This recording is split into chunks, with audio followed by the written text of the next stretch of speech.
बिस्मिल्लाहिर्रहमानिर्रहीम। अस्सलाम वालेकुम बच्चों, कैसे हैं आप? उम्मीद है कि आप सब खैरियत से होंगे। प्यारे बच्चों, आज हम उर्दू वर्ब बुक सफ़ा नंबर 11 पर काम करेंगे। आप सब अपनी अपनी किताबें खोलिए।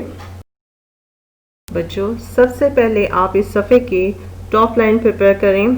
तारीख 7 दिसंबर 2020, जमात का काम और दिन पीर। आदि शक्ल लिखिए।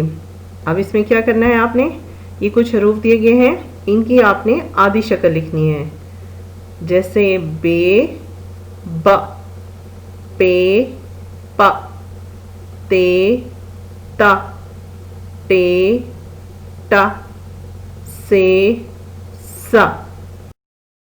अब यहाँ नीचे आपने खुद ऊपर से देखकर लिखना है। बे की आदि शक्ल लिखेंगे ब, पे, प, ते, त, टे, ट, से, स। इसी तरह इस सफ़े को आपने कंप्लीट करना है।